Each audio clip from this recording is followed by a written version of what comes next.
Jason O. Velasco and welcome to today's video.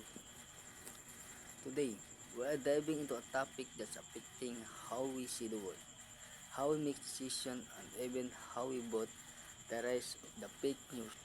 Stick with me at a where it came from, why it is spread so fast, and what we can do about it. Part 1. What is fake news?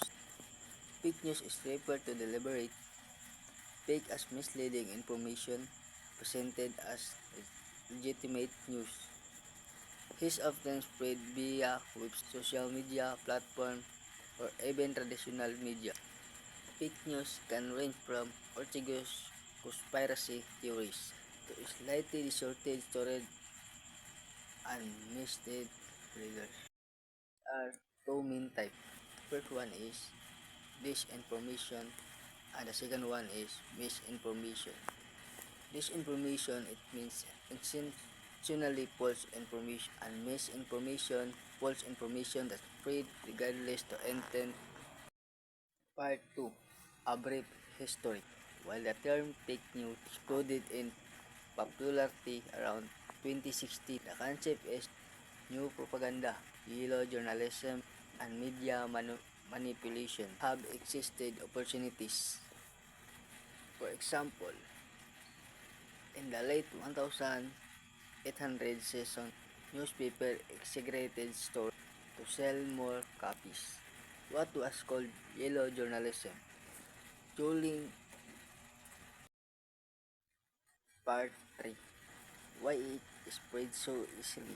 Social media platforms like Facebook, Twitter, and TikTok have changed the game. Here's how. Virality. Virality is a fake news spread 6 times faster than real news, according to MIT studies. Echo chamber.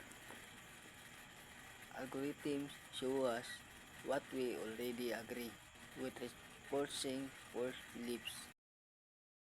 Low barriers to publishing. Anyone with a smartphone can create share news. Part 4. The real world impact.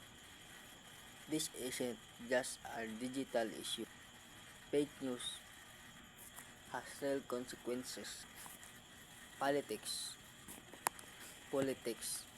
Fake news has influenced elections worldwide, polarizing societies and undermining trust in democratic institutions. Health. During the COVID-19 pandemic, false information about the vaccine and cure spread lives and risk. Violence.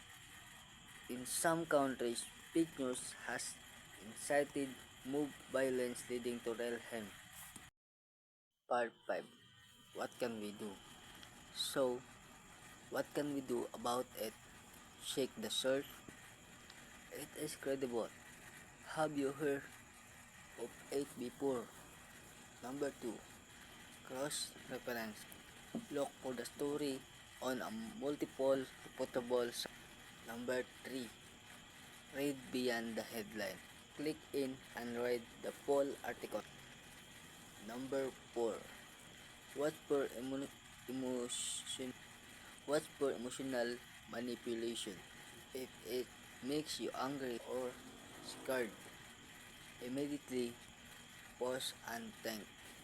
Number 5.